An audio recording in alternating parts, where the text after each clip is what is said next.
Well, hello, everyone. Welcome to the next podcast of Why We Plan. I'm John Brown, the founder of BEI. And with me today is a very interesting person by the name of Spencer Hilligoss. Spencer was in the tech world in California, I believe, for a number of years. And one of his main function was to grow the company. And so we're going to talk today primarily about the whole process of scaling up a business.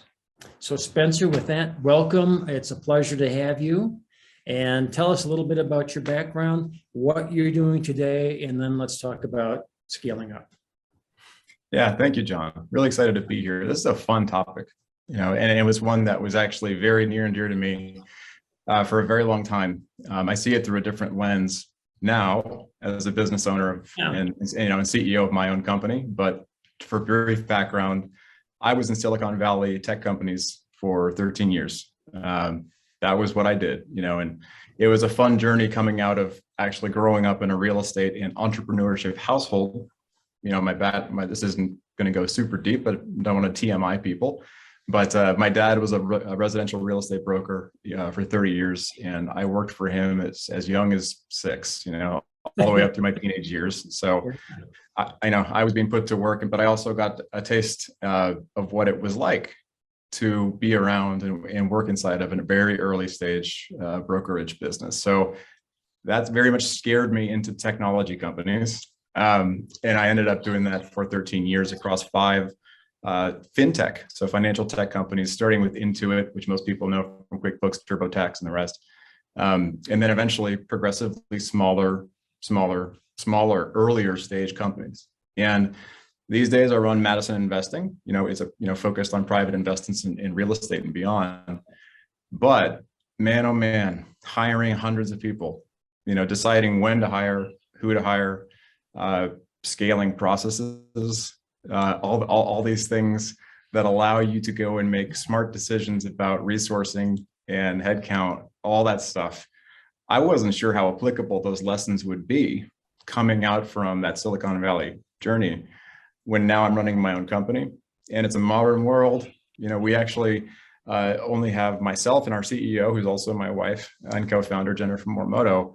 We are the only ones based here. We do have a very lean team that is distributed around the United States. So different model, different vision, and a very different journey now than it was when I was back in the Silicon Valley, tech startup. Sure. Heads down, push. So, but how did you start in that role in tech? You didn't, when they hired you, they didn't say, "Okay, Spencer, help us grow the company," or what was that why you were hired? I think like most things in life, I wish I could say there was a grand plan, John. When I was out of college, I took a bet on, going and finding a way to pay for my life, right? And I went in as a sales professional on my first job, carried a quota, all that stuff, and eventually got promoted to be a manager. And they took a bet on me as a guy who used to play in a bunch of bands and punk rock bands growing up. That was quite a shift for me. So over the course of many years, though, I worked my butt off. Got to the point where I was in my late 20s and I was leading a team that was probably, frankly, unqualified to lead. It was about, a scope of responsibility of about 200 people. And, wow. That's pretty hefty for a 26, 27-year-old. And so at the time I was pretty far over my skis. And I think that was a very educational period of time, to say it in the nicest way possible. Yeah. Working hard, taking licks, and also realizing when you're sitting there having for example, a hiring or a performance conversation with a person that is quite literally twice your age, they've got kids, they've got responsibilities, they have a whole life's worth of journeys that they can lean on. That's when you learn. And that was my earliest taste of leadership, was quickly rising because of hard work, good timing, mentors that I listened to, even though they gave me very tough love from time to time, which I cherish. And flash forward, that lesson of going from 200 headcount at a big company down to earlier stage companies was really a deliberate choice. It was a deliberate choice to go seek out bigger challenge where actually the learning would be accelerated. As funny as that might sound, I was looking for ways to get early as possible stage companies where I could still be a contributor. And so later I would come in, and the last company I was with before I ended up leaving the W-2 world, I was specifically brought in to actually hire and scale a division of a company. And so that was a tough task, because that usually means also you are taking over, you're inheriting staff. Mm-hmm. And inheriting staff is one of those things that I have now done, I think 3, perhaps 4 times coming in from the outside into a company. That in and of itself, you could write a novel about. I mean, anyone that's done it, you got to win hearts and minds as best you can. And then you got to go through a big journey on talent and then hiring from there. But I was brought in specifically for that in those companies. So how did you use those lessons that you learned to start up your company? So because the company you have now is not dissimilar in many ways to our listeners' companies. They probably started the business themselves. They didn't have your background of 10 or 15 years of scaling up and learning from your mistakes, but nevertheless, they are learning from their mistakes. They would like to make fewer of them. And so tell us how they, based on what you're doing, how they can approach growth from maybe a better knowledge base, because they may or may not have the experience to do that. So what would you suggest those owners do? Yeah. Oh, I wish I could say there was a quick snap of the fingers, turnkey option for this. I don't know of one. 3 points, Spencer, that'll make a difference to everybody's life forevermore. Of course, yeah. And I would say that there's actually 2 P words that come to mind. I would say people and process, and to unpack those a bit. You got first on the people. A lot of times, I mean, particularly if you go to entrepreneurship meetups, masterminds, and all the rest, conferences. And, I've been to my share of them, a little slower on the circuit for the last couple of years, thanks to coronavirus, but they're exhilarating, they're fun. There's a lot of enthusiasm around hiring and growth. And so for the first of those 2 Ps around people, specifically making sure, scope the business need first. And I would say scope the needs, scope the actual, not just budget, make sure you can afford the hire you're going to go hire for, but literally sit down and write down, like, what are the things that you need to accomplish after you've set your business goals, and then go and scope that darn role. Because what ends up happening, and I hear about these stories every single week. I mean, I don't have necessarily the same lens that you do on the world when it comes to entrepreneurship and exits, I would say, John, but I absolutely hear on the earlier end of the spectrum, folks reach out, they say, can you give me some advice? Like, should I hire this person? And if I ask them, cool, well, what are they going to be doing? And it's usually a long, very, very long-winded explanation, complex explanation, not very clear. Yeah. And that's what it comes down to, is start with the work that has to get done. And then once you've done that, then work backward from that on who you want to go find, and then begin your hiring processes. Even very capable people that I know and I've worked with on multiple different projects and deals over the past 3 years, very big outcomes on those deals. They still will go out to, for example, what was it? Indeed.com. The site is fine, but you don't just want to post a job and start just reviewing hundreds of resumes. That is a quick way to burn out, get frustrated, and also you'll lose a lot of time in that process. So that's number one. Start with the people, but also start with the work first before you even go take a look at hiring, and then work your way backwards. It has to be mentioned, by the way, because I have a little bit of a bias on this one.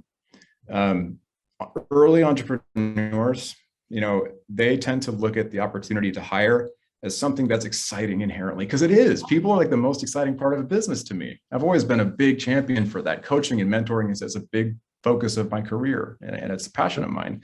But when it comes to going out and hiring that first person, ask yourself, are you doing it because it's the right move for the business, or are you doing it because it feels good and validating to add the headcount? So I've seen that. So in today's environment, the great resignation, as you described earlier, it's very difficult to find, for most owners, the talent that they need. Do you have any thoughts on that, on how they might approach that? Yeah, once you've established the role, the work that needs to get done, clarified some of the role, I would encourage you to open your mind, not just to W-2 badged employees. There's a time when you absolutely should go hire that person, that full-time employee that unlocks growth. That said, you better believe with this great resignation thing that you brought up, great segue into this topic as well, John. I mean, you've got some of the most talented, experienced people in the country, if not the world, who are actually out there, and they are unlocking the possibilities of living wherever they want. And as long as an employer is open-minded on that, to work remotely, to let them work remotely, get more flexible and open-minded on that, and maybe even be open as the entrepreneur, as the CEO, the founder yourself, to work remotely and adjust your practices. Sure. To work with them, because it'll be cost effective, and you might even find that you can get a higher caliber talent that way to fill some roles. So I would say distributed models are wonderful. Vendors and contracting services don't just mean entry level. We use just to kind of share a bit behind the curtain for us. I mean, we decided to work with a virtual CFO. We have a pretty complex set of financial processes at our business right now, because we work in private placement, commercial real estate, and beyond. And that has worked out incredibly well to partner with a firm that specializes in CFO and virtual financial advisory. So that's a wonderful way to go about it too. It just depends on the need for the business, but look broadly and look nationally. Is what I would encourage. It may not necessarily be a W-2 employer, might be an independent contractor or a contracted service of some kind as well. Exactly right. Exactly right. Okay. Yeah, and they can still embed themselves in your team in a number of different ways, and so whether it's Slack chat programs and beyond, Zoom meetings, or it's very easy to connect with folks and occasionally do an on-site meeting even if you need to. So one other thing you brought up earlier, John, the other P, we talked about people, talk about process. It goes without saying, but I think a lot of people don't quite realize, I didn't realize until I joined one particular unicorn startup company where I was so outclassed when I first got there, John. I got there and I was like, the people here are not just smart and they're not just capable. I mean, they are frankly like gifted, like rock stars is how it felt to me. It felt very humble. I thought I was pretty hot stuff. And I'm sitting next to these really incredibly achieving people. And I realized the way they define building a process, and this ties all the way back to how do you scale and let go of the work that is, it's not below your pay grade, but it is not the highest and best use of your time. Is you're able to go and let go of things when you scale a process. And this is dry, but you can record it on your screen if you want to explain a process, give it to an employee. You can write down documentation. The term SOP, standard operating procedure, doesn't exactly inspire people like coffee to wake up and jump out of bed in the morning. I don't think anyone wants to sit down and draft documentation that way. There's ways to do that though. You can even outsource that if you want to with the partnership of a contractor. So there's different ways to do that, but those two are key that we have found. Hiring the people, matching it to the process, getting the process handed off to others who are capable of picking up and grabbing that torch. Because if it's just in your head, and you have to explain it every time, then that's probably not going to unlock the new potential for you. If you find any task that you're doing 3 to 5 times a day repeatedly, and it can be put down in a process, find a way to do that. And you will find yourself getting away from that stuff and spending your minutes, your valuable time on stuff that is way, way higher value for you as a business owner. So I think it's a fantastic point. And I want to shift the conversation for a minute to part of the audience that's listening in, which is the advisor, the financial advisor, the lawyer, the CPA. The same issues apply to those professional practices. I mean, professionals tend to not delegate. They tend to want to maintain the customer relationship and do everything for that customer. And that really inhibits the ability of that practice to grow. So your suggestions of think process, scale up, hire the right people, and then use the process itself to enable others to do the work well and yet be supervised by maybe the advisor in my example, because they just need to review the process. Absolutely right. I mean, of course, You still have to, inspect what you expect. I try to avoid using rhyming platitudes, but I do think that that is absolutely the case, is to clearly define what you're looking for as an outcome, that desired outcome. Even I've seen great processes, I've seen awesome people hired, but if you jump over and skip that most important step of what is the thing you want as a desired outcome, then it's actually going to be a little bit lower impact than you want. So just crystallize that, like define in a lot of specificity, what do you want to happen, by when, and then take extra time if you need to. And we say measure twice, cut once, measure 3 times. You can run with that platitude all day. Just make sure you take the time on the desired outcome first. Excellent. Well, I think that's all incredibly useful. I think it's useful for owners because, again, owners tend to focus on their company, and often they don't have the breadth of experience that you received at a tender young age, really, working for multiple different companies, learning probably at the knee of a giant in the industry. That's invaluable. Most owners don't have that ability, they don't have that experience. So using the scaling up process to find talent, using its people, and using a process then to regulate, provide accountability, and be able to measure the results that are being produced. Those are the 2 key concepts you would suggest owners and advisors adhere to. Absolutely. Very well said. Far better than mine. Not at all. Not at all. I wish I was as eloquent as you. Let me talk about one other topic that, again, is a little different from what we're talking about. And that's the experience I've seen over multiple decades working with business owners. And that's that and I'm a business owner, we tend to focus on our business. We put all of our energy, our talent, our capital into that company. And as a result, we're very dependent on the success of that company. And owners hopefully will exit at some point, but even while maybe they have a company and they have excess capital, it strikes me that they should be diversifying their wealth before they exit, and certainly after they exit. And one way of doing that is through real estate.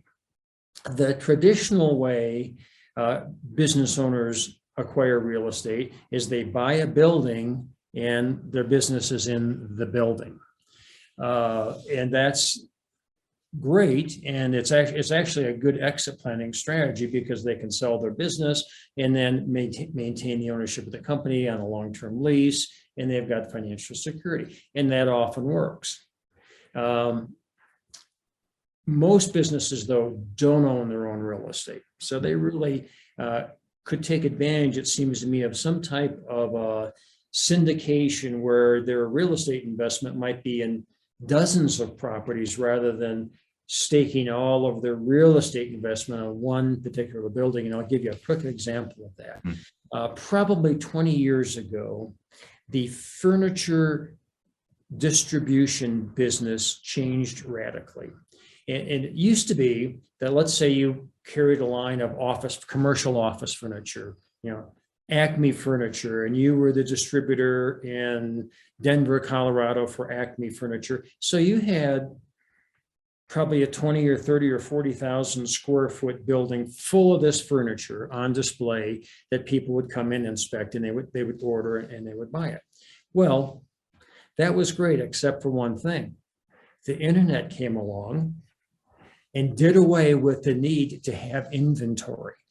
Right. So long-term, that was beneficial to the owner because they didn't have to carry all the inventory. Short-term, though, they had this 25,000 square foot building. This was back in 2008, 9, 10, when the economy was in the tank, and they were stuck with this large building that suddenly had lost its value. And it seems to me that's the advantage of what your business does now for its investors.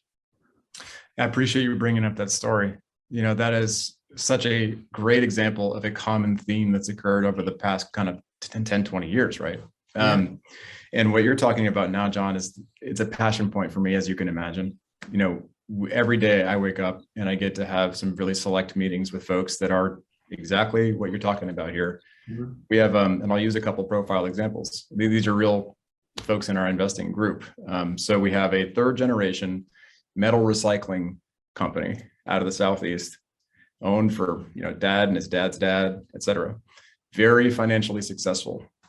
And they have been active. And I live and breathe in the financial world of using the language active income, passive income all day, because that's what happens when you work in, real estate rentals, syndications, apartment buildings, storage facilities, et cetera.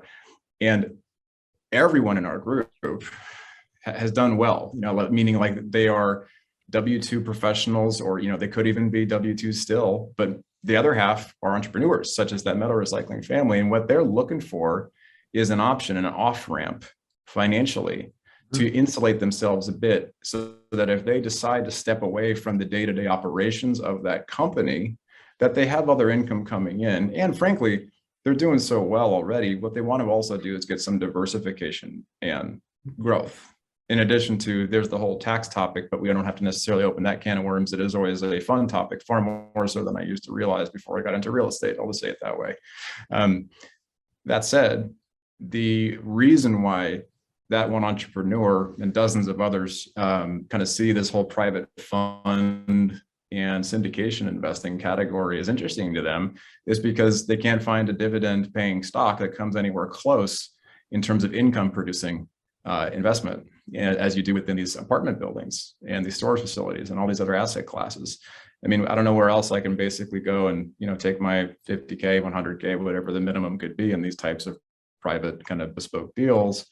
You put that in and it starts producing income and has growth on the back after a period of time. There's some tax benefits to that, I assume, as well. Oh, particularly for business owners, it's pretty remarkable because, I find taxes exciting these days, but I am just that kind of nerd.